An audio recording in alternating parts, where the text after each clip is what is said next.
Hello, and welcome to today's subscriber contract, The Carlisle Murders, set in Dartmoor and supplied to us today by XxGTAGIRLxX.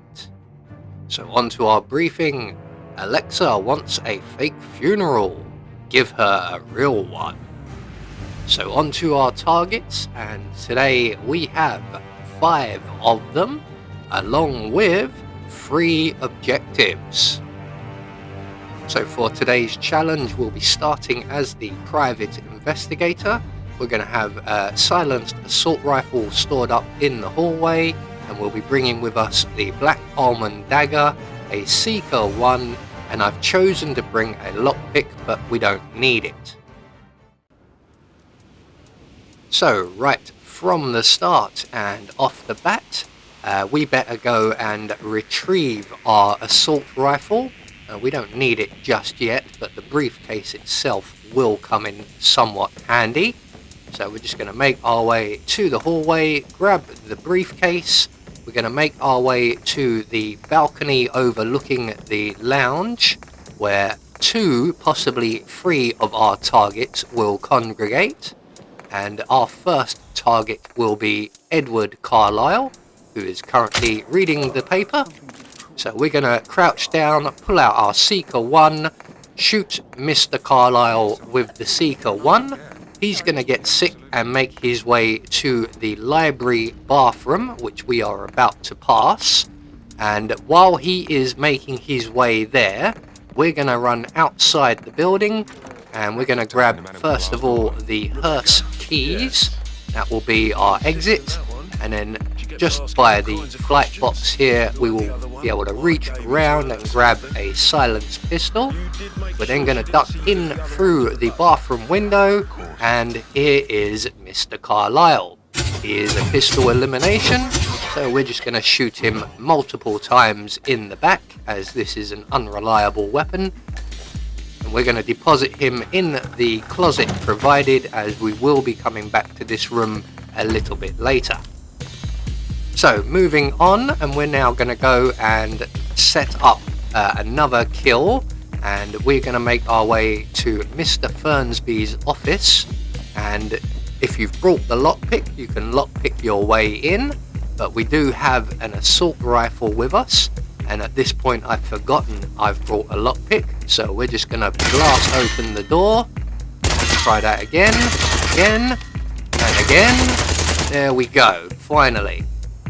So, let's put this away because it's an illegal item. There we go. Even though I'm a private investigator, this is England and we do not carry weapons, especially assault rifles.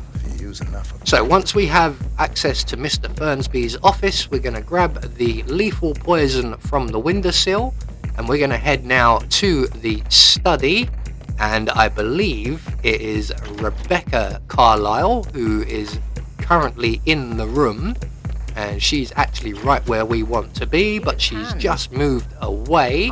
She's going to engage the guard in conversation, giving us a chance to add the lethal poison to her bottle of water, and in a few minutes she will come back through her routine and she will drink that.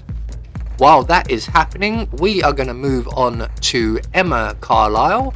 I believe I always get the names mixed up, but we're going to do exactly what we did with her husband, and we are going to make our way to the lounge balcony, select our Seeker 1. We're just going to wait for her to get into a decent position, which she is doing now rather slowly, but once she stops by the windows, we can then shoot her with the Seeker 1. There we go. And she will now get sick and make her way to the library bathroom.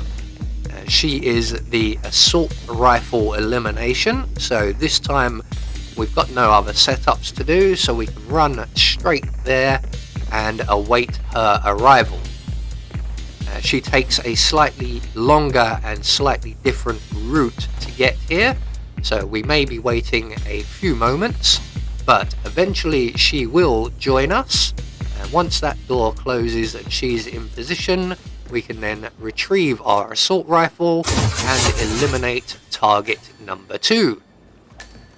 So again, we're going to hide her in the closet provided, because once again, we're not quite done with this room.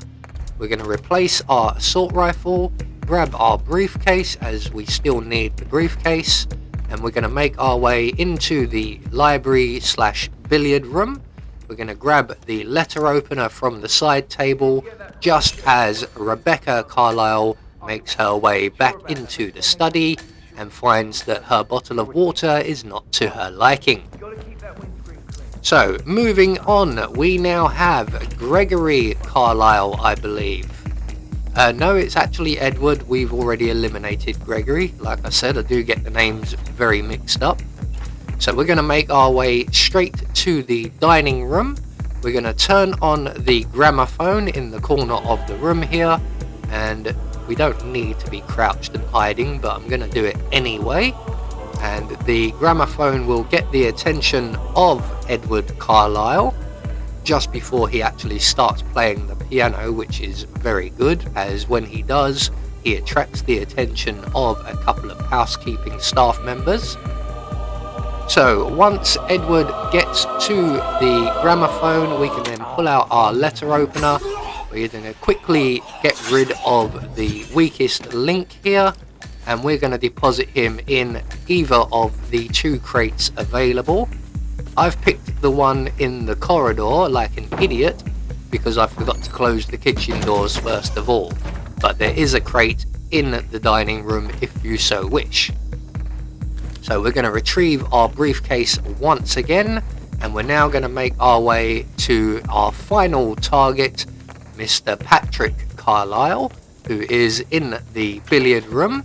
Now we need to be careful with this guy, as one, the butler, Mr. Fernsby, will be in and out of the room regularly. So first things first, we're going to get rid of him. So we're going to make our way under the main hallway stairs, turn on the vacuum cleaner. That will get the butler's attention.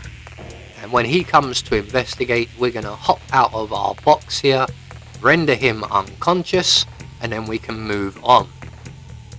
So as I said, there are a number of people who frequent the billiard room.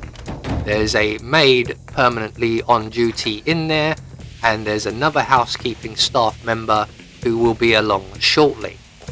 So we're going to make our way to the bathroom. We're going to throw our briefcase just down by the chair.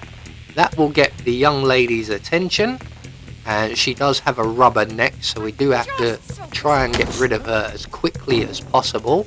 Now we have also alerted Patrick Carlisle, so we need to get her into the bathroom, and the bathroom door closed. There we go, and Mr. Carlisle will find our briefcase. Unfortunately, luckily enough, we are now done with it, because once Mr. Carlisle returns from handing his briefcase over to one of the guards, we are in the perfect position to hop out of the bathroom when he walks past, and we can then deal with him with the black almond dagger. So we're just going to select the dagger, let him walk past the door, burst out of the door, and quickly eliminate the last of the Carlisles. We are going to hide his body in the bathroom, because as I mentioned, there is going to be a housekeeping staff member returning to this area. So all we have to do now is to make good our escape. We already have the hearse keys, so we can just hop straight out of the window and jump in our nice extended limo. So there we go, one more subscriber contract taken care of, and we just get confirmation all of our targets have been eliminated according to plan. We've managed to meet all of our objectives, and we get our Silent Assassin rating. I have been Anubis, and I will see you all in the next video.